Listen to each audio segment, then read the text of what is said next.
So it's all to play for still. I think so. Do you want to bet against us?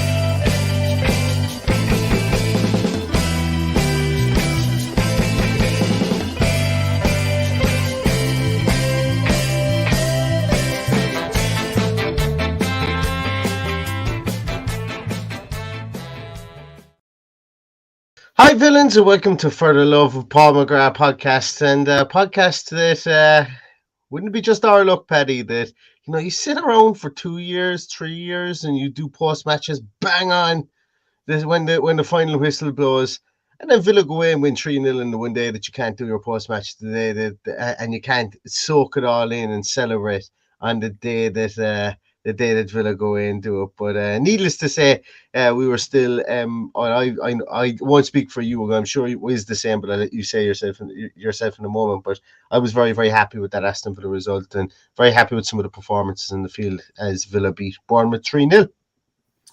Of course I was, and not only did I enjoy it and drink it in like you said, I drank in copious amounts of beer to help me celebrate that and Ireland winning a Grand Slam. So it was a pretty good day all around on Saturday. Yeah, I think so. Yeah, it was. It was. It was a funny one. I did the Villa View last night, and I had mentioned to Dan beforehand. Dan goes, "Neil, are you available to do the Villa View?" I said, "Yeah, I will." And I said, "But I'm going. This is like at 10:15 in the morning." I said, "I'm going to have to be really honest with you, Dan. Though I'm going to have to watch the match again." Because I only remember, I remember the goals. I remember nothing else from the game. And actually, at that, I completely forgotten that Jacob Ramsey scored. So it was one of those nights and one of those great days, should I say, as well. But yes, Aston Villa did have one of those performances. We did the team sheet tantrum beforehand. A lot of people were confident, a lot more confident than I was. I was confident of a win, but I wasn't confident of a 3-0 win. I remember we were going down. What was this? Didn't I go for 3-0? You went for 2-1, I think. Did I? Okay. I can't remember. Well, Paddy. I got a couple of messages asking me did I put on the bet, so I presume that's what I said. No, I can't remember. I can't remember what you said. But we went, as I say, we were confident that we would win, but the margin was certainly something that we didn't think we would win, and something I think has been slept on a small bit, Paddy, because our goal difference, under Unai Emery, our goal difference has been creeping back ever so slightly, and then you have a Leicester game. And then it kind of knocks, because we've been winning games by one goal, or maybe two under Unai Emery. And when you have a game like Leicester, it really knocks you back, and the goal difference states, because it takes you 4 games to recover that. So a nice 3-0 win has been good for that, to help that as well, because the way ourselves and Chelsea are going, Chelsea, I think, are +1 goal difference at the moment. We're -4, I think, at the minute. We obviously have Chelsea coming up on the rails directly after the international break. So having a nice, comfortable 3-0 win, and also, secondly, having 2 clean sheets at home in a row, they're really, really great morale boosters, I think, for the team. Yeah, well, I know we say it every time it happens, but to go into an international break off the back of 2 clean sheets and 2 wins is fantastic. We're in such an incredible position, yet we just can't seem to get the luck to get into that top half of the table for longer than 2 hours as it was the other night. Look, it's not the be all and end all. It's just a bit frustrating when you look back at the likes of Leicester and stuff like that. That the games we probably should have won, and didn't. Given how we're playing at the moment, we definitely should have won. But to take nothing away from the performance, given the fact that we've gone and had 2 clean sheets without Boubacar Kamara, where he's had to shuffle the pack. And it just goes to show that we have the strength and depth there to step up and be counted. It was a really workmanlike performance. It was absolutely excellent to watch at times. And we're in a really, really good place. I think just imagine what we're going to be like come the end of August when we get a few bodies through the door, and how this is going to look next year. Because if we look at I know the form table, some people have got it wrong, some people have got it right, but we're definitely in the Champions League positions since Unai Emery took over in form wise. So if he can continue that into next year, there's no doubt we'll be looking at European football the following year of some kind. exactly. And yeah, look, we can talk about it. We can intimate the fact that, listen, we're 4 points behind. Behind I should really have the table in front of me because I can't even remember who we're 4 points behind. That'll tell you. Still recovering, but we're 4 points behind somebody anyway, and I think we can catch them over the next few games because, as I said, we've played the teams below us in the league, and we've gotten the points that we thought we would get from them, save for that draw in the middle. But we've Fulham, Brentford, and Brighton and Chelsea all within 4 points of us. Plus, we've got to play those four teams in the coming weeks as well. That's it. Anyway, there you go. So it's just Liverpool that sit ahead of them. Then Liverpool and Newcastle. They're only 4 points ahead as well. Mm-hmm. So, and we've got to play Liverpool too. Yeah, and so realistically, like as I said, there was always going to come into this portion, I suppose, since Unai Emery's come and taken us over, and since we had that little 3-game blip. This is where the money is going to be made now. We've beaten the teams below us. We've done what we've failed to do, even going back as far as the Dean Smith time. Beating teams around us, beating teams below us, something we've needed to do. We've done that. Can we now beat those teams just above us and catch them? We have them by the coattails. Can we drag them back and get in front of them? And I think that's a realistic kind of place for Aston Villa to be now. I think Chelsea's going to be difficult. I think the 2-week break for Potter is something that he's needed, albeit that the majority of these players will be jetting off every which way. And they're still that team is still gelling together, and they're going to need that. And I know we're jumping on, and we haven't even spoken really about the Bournemouth game yet, but we will circle back to it after this, guys. So, but yeah, that's where Aston Villa need to focus now. And as you said there, the nil or the winning games to nil is something they've really needed to add to their game, because that's we're going to need the extra goal difference, put it this way, because I think it is going to be tight in that mini battle for 7th, 8th, 9th, and 10th in the league. So it is something that we are going to have to look at. But getting back to the Bournemouth game, Paddy, we did what we said we needed to do. We needed Leon Bailey to kind of do something early in the game, and we thought that if he did this, it was something he needed to do. And Villa, we thought Villa got an early goal, we could go on and win this game, and that's what we did. What was it, 6 minutes in? Douglas Luiz.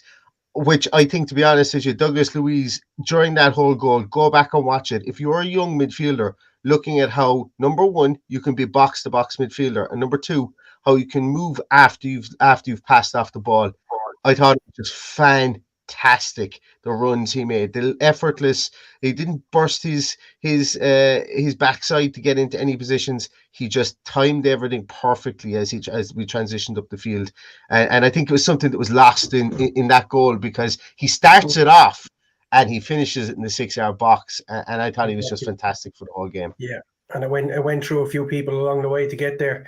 I want to give a special mention to someone, because I'm very quick to jump on his back. But I thought for the first half of that game, Leon Bailey had his best full half. I don't think he's played a full half for us in his time at the club, but I thought until halftime, I thought he was excellent. I thought he worked very hard. We all thought he was making the wrong decision for the goal in going down the outside, and he's showing now that he can do that. So, albeit he did go missing again in the second half, but I do believe he had his best 45 minutes in an Aston Villa shirt. We've seen him in fits and starts. Everybody talks about that Everton game where he scored that unbelievable goal, but that's all he did in the game. But this time we got to see a whole lot more out of him, and he occupied the full backs very well. He occupied the space in between the full back and the centre half, and they weren't quite sure how to deal with him. As a result, gave a bit of space down the wings as well. So, credit where it's due. He did go missing in the end, but if he can continue to pull it together, I still have my doubts whether he will or not. But if he can, that's something to grow on. Yeah, and consistency is going to be his biggest challenge and his biggest enemy at the moment. It's not going to be facing up to fullbacks. It's going to be consistency. It really is going to be consistency. And I agree with you, Paddy. I think this early parts of the game, I thought he was bright. I thought he clipped a couple of balls into the box. I thought that he kind of made a few things happen. But like you, I think it was right to come off. I think We came out in the second half. We didn't utilize him. We didn't need to utilize him as much. I think we focused an awful lot more of our second half attacks down that left hand side anyway, with Jacob Ramsey coming a lot more into the game, who I thought was really, really bright. But that's the thing is, you have to find that equal balance with Leon Bailey of force feeding him the ball. And then when he's out of the game, he's not going to get himself into it. But then you've got the situation where, like against Everton, I think it was, when we force fed him the ball, and he just kept on running into the defender with every run that he had. So it's really up to Leon Bailey whether he's going to be consistent or not for this league. But those first 15, 20, probably first half hour, I think, in the game, I thought he was bright. I thought he was very good. And I thought, like you, I was screaming at the screen going, what's this clown doing? Why isn't he just swinging left leg at it there when the ball falls to him in the box? But he turns around and then he just lays a lovely ball back to Douglas Luiz. Douglas Luiz couldn't miss that. But as I say, the real piece of tapestry for that goal was Douglas Luiz's movement from when he gets that ball to when he finishes it at the end. Like, you just look at it and you go, how could you draw that up? How could you sit a young fella down and get him to watch that? And how could you get it to stick in the back of his mind that, look, what Douglas Luiz here, none of it's sexy. None of it's going to get you on the front of Match magazine. None of it is going to get you on the front of FIFA 2014. The very first touch of the ball in his own half, where he just slips between two people, I thought that was incredibly sexy. Got me off my seat anyway. But but look, and the main reason I was getting to with Bailey making, I thought, the wrong decision to go down the line and pull it across the 6-yard box, I was actually delighted he did, because Douglas Luiz for me has been absolutely immense.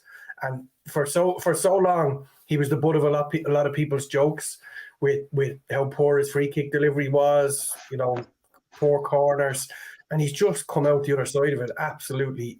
Like, we can't deal with it. We need to have him in that team. He's absolutely vital to us now. So that, like, if we lose him and Boubacar Kamara, we're in serious trouble. But both of them together and him on his own have just proven that they can grab the game by the scruff of the neck, and they're just being absolutely immense to us. And we're going to have to strengthen that department to give them a little bit of help, because we can't expect them to go 38 games without breaks as well. We need to be able to freshen it up in there. And I think that there will. Or do we need to? Do we just take one of our loanees back from Queen's Park Rangers, who's having a brilliant season? Or do we take one of our loanees back from Middlesbrough, who's having a brilliant season, or via Norwich? So there's and look, there will be countless podcasts on that. I've got a couple of podcasts coming up over the next few days, and one of the reasons that I had a different type of podcast lined up, but I asked a question about right back, and I'm going to get into it, I suppose, here, because I thought Matty Cash had a really good game.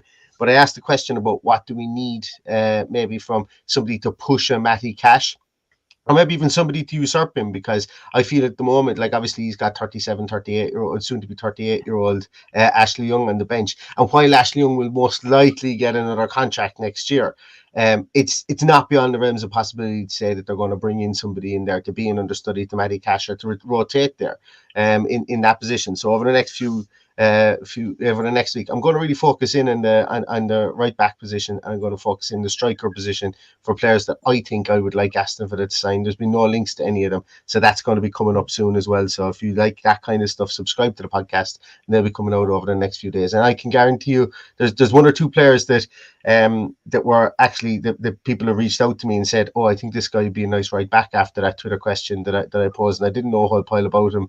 And they seem like really, really interesting players. So it's something I'm looking forward to putting out. Paddy, Matty Cash, let's talk about him, because I thought, again, he was absolutely brilliant at the weekend. I just thought he was, and I thought he was brilliant he was brilliant in the game previous as well. He's really, he's really making his own there now, isn't he? And it's not like that we're just calling him out on this after this game. We said it after the last game. I thought the last game was his best game in a Villa shirt. Not quite as good this time around, not as much to do, but I definitely thought the last day he was absolutely immense. I think Matty Cash is a strange one, and this might be a little bit controversial, but I have a feeling that Unai Emery doesn't fancy him. And he could very well be in the shop window. And I think if the right bid come in, he would take it, and he would go and bring his own man in, to like he did with Moreno. That's just the impression I get from the fact that he left him out after the World Cup and he wasn't impressed with his fitness and whatever else was going on. So I think that could very well happen, and we could see another business decision like we did with Danny Ings. But for now, he's been absolutely brilliant. So, enjoy it while we have it. He's gone off to play for Poland. I'm delighted for him personally, because I think everybody was a little bit worried when he couldn't get his place back in after Christmas when Ashley Young was doing so well. And credit to Ashley Young, who has obviously been a big influence on him also. And it's good to know that the backup is there. And there was a time where we didn't want to see Ashley Young playing at left back, but since he's had to fill in that position, or right back, I should say, since he's had to fill in, he's been immense. Yeah, and it's something I spoke to Dan Bardell last night about, and it was funny because we had a whole list of things that Dan had mentioned about, and I just threw him straight off course at the very first question he asked me.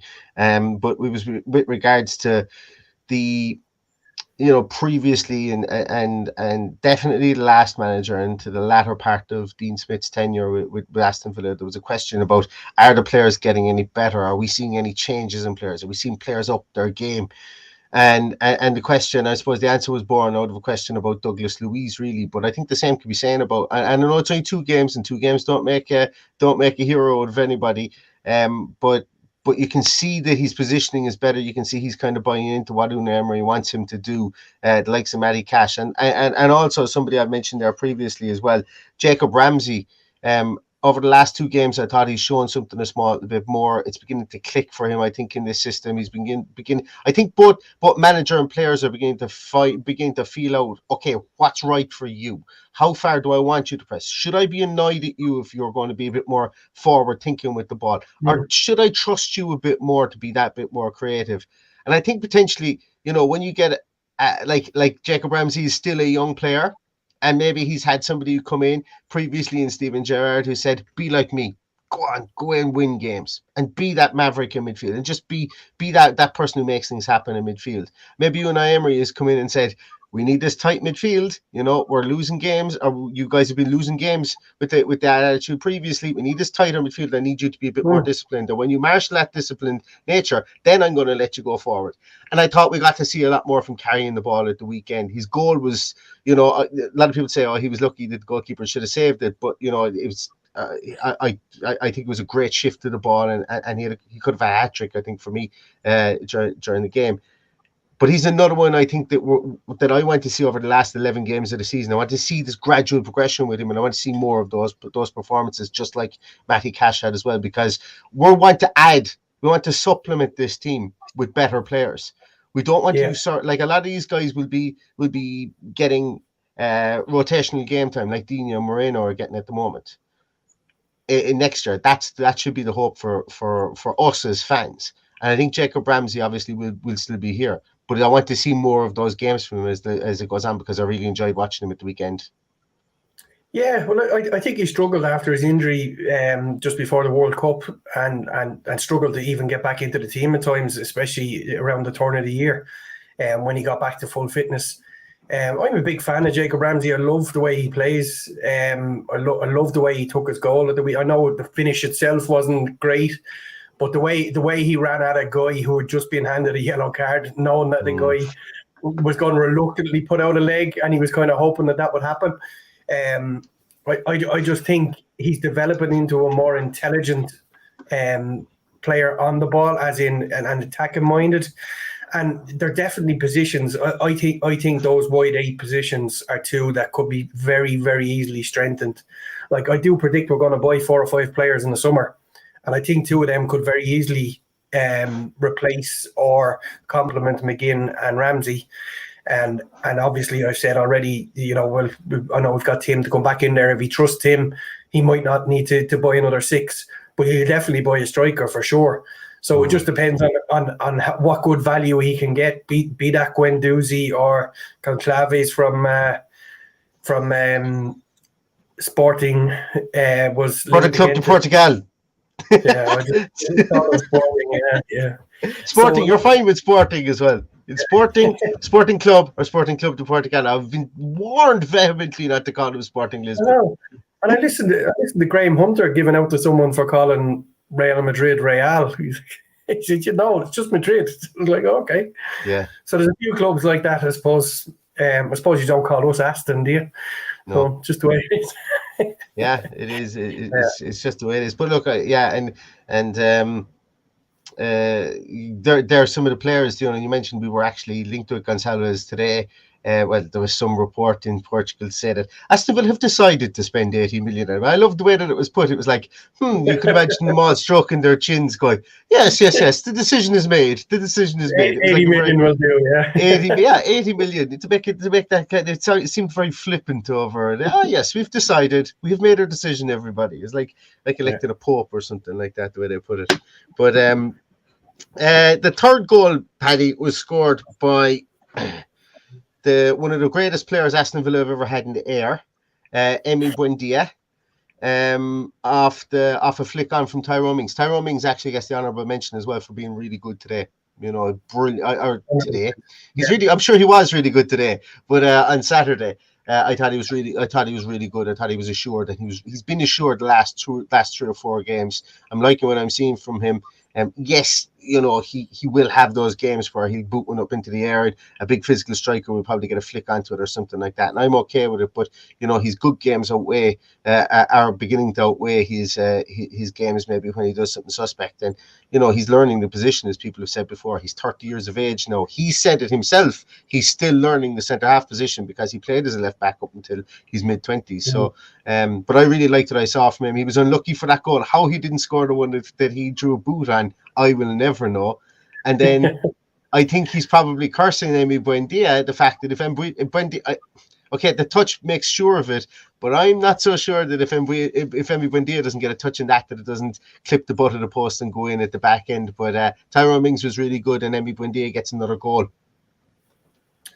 Yeah, I thought the reaction of Buendia was very good. He obviously didn't have much time to react to the flick on.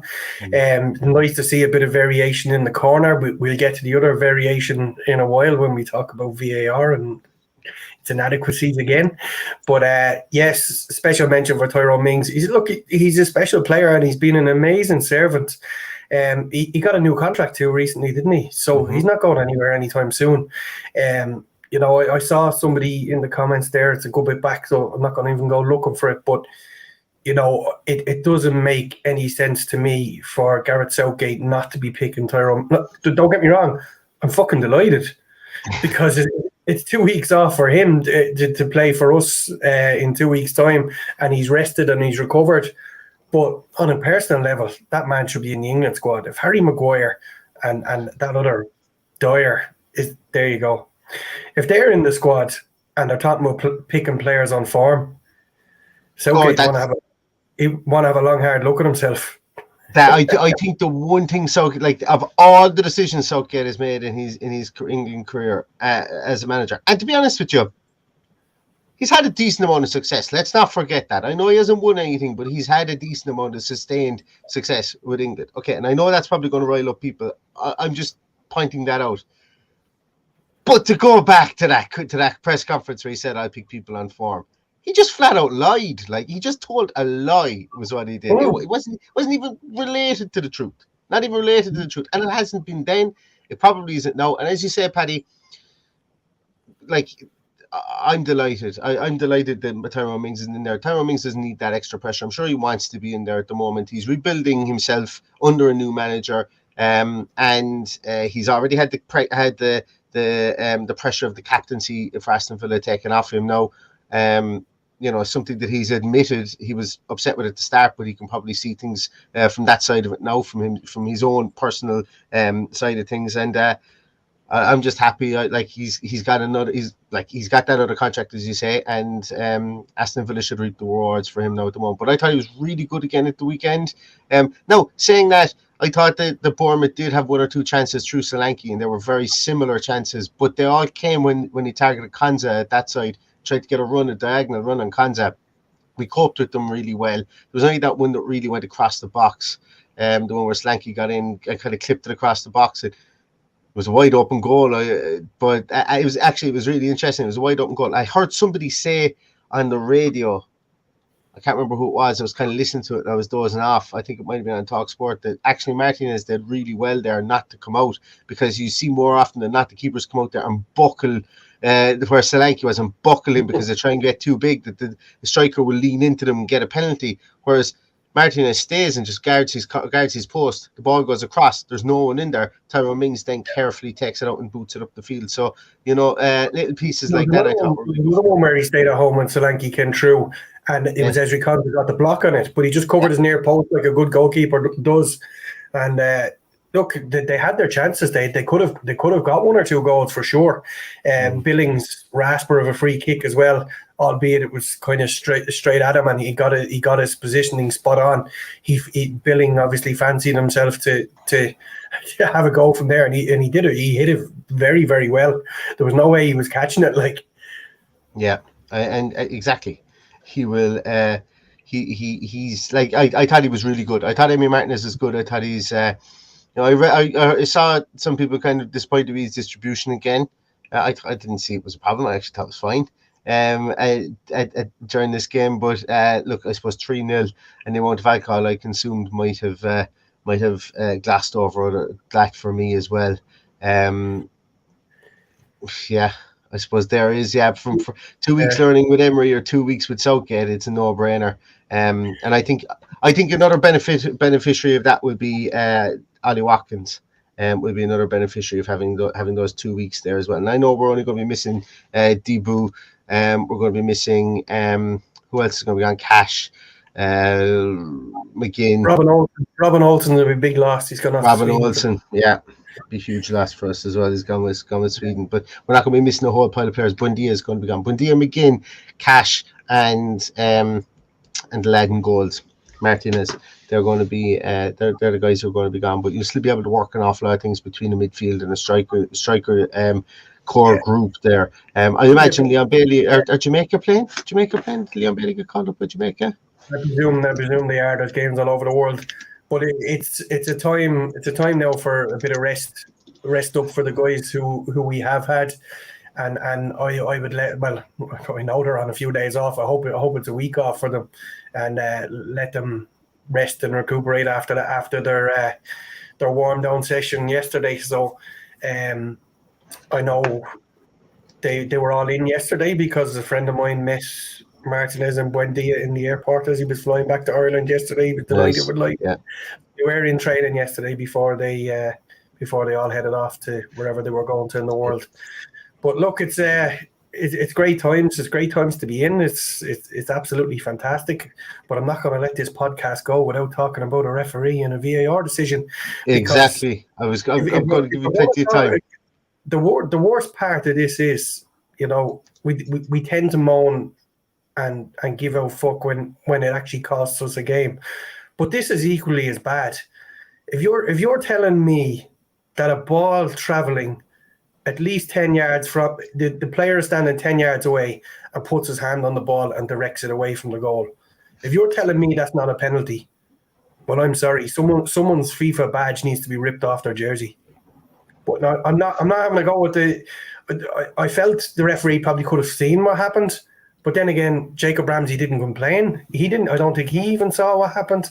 I watched it back today, and there's no, appealing hands up or nobody appealed for the penalty, which I found really, really strange. So that's something we have to do from our point of view. We have to be on the ball with these kind of things because they were looking for everything. Every time there was a decision against them, they were in the referee's face and whatever. I know we're not like that. Maybe that's what Emery doesn't want us to be. But when we are, we get cautioned by the FA.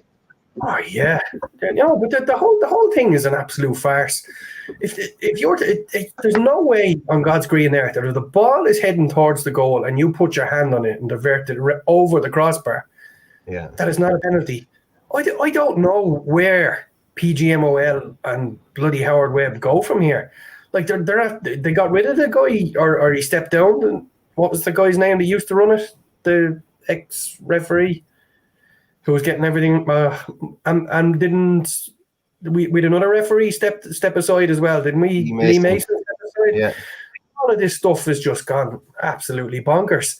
And I was looking yesterday at Mitrovic putting his hand on the referee, and everybody's up in arms and they're going fucking ape shit. But at 7-0 down, Bruno Fernandes takes a little swipe at the linesman against Liverpool a few weeks ago, and nobody said a word. Nobody said a word. But Mitrovic does it against Man United. He's the worst in the world. So the whole thing, great for us. He's going to get 6 matches, I would imagine. That's besides the point. So should Bruno Fernandes. Yeah.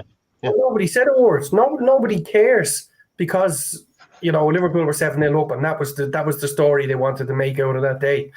But Mitrovic is now in big trouble for putting his hand on the referee, and he should be standing in the dock in front of everybody in the FA going, why did you not do anything to Bruno Fernandes? Why am I here and he's not? Yeah.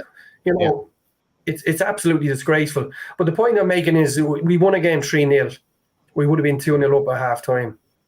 We would have been absolutely coasting. Instead, there's a lot of nail biting going on. We didn't score until the 80 minute, was it? Near enough the 80-minute mark. So, look, if they can't get those decisions right, heads need to roll. And Wolves have been really hard done by in previous weeks as well. I think they've been apologised to 4 times in the last 5 weeks by Howard Webb. Yeah. That's absolutely nuts. That carry on can't continue. You're playing in the most expensive league in the world, yet the officials, with every piece of technology available to them, can't get the bloody obvious ones right. And it's mind-blowing. Mind-blowing. I just can't get it. I can't get it out of my head. I was still despite the fact we won 3-0, Ireland won the Grand Slam, and I'm still annoyed over that referee. Means there's something seriously wrong. But the reason I'm annoyed the most is that one of these days it's gonna cost us.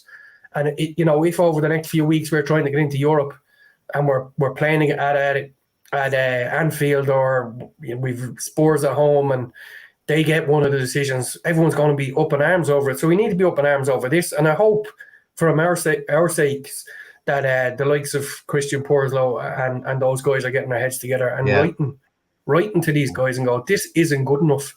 And the rest of the league should stand up and take notice as well. I really hope the Fulham case will be based on Bruno Fernandes as well. And anyway, that's my little rant for today done anyway. Well, no, people we don't need to have a rant about, Paddy, and people that we don't talk about enough in this podcast, and we absolutely should do, are the Aston Villa ladies team who, let's be honest with ourselves, that's a fantastic win. Carla Ward has managed against Man City 3 times, I think, this season, and she's not been beaten by Man City this season, which is a fantastic feat. Now on their way to the semi-final, to the FA Cup semi-final after a 2-1 win. Rachel Daly, of course, can't stop scoring. Fantastic for the women. You're beginning to see, it's funny now, Paddy, if I turn on Sky Sports News and I hear them talking about Aston Villa, it's most likely going to be about the women now. They're talking. And that's brilliant, that's brilliant, because we can talk all about, for a long period of time, Aston Villa, they spoke about they need to get the community in and around Villa Park involved, and that's how they're really going to grow it there, because a lot of people around Villa Park aren't really interested in the football and they don't want to go there. They sometimes see Villa Park potentially as a hindrance, blah blah blah blah blah, all that kind of stuff. That's grand, but a way to get people involved is bringing in this community spirit. It's all well and good to have the inner city academy. That's going to do Trojan work. It looks smashing as well, by the way, any of the stuff we've seen in it. It's all well and good having Villa Live.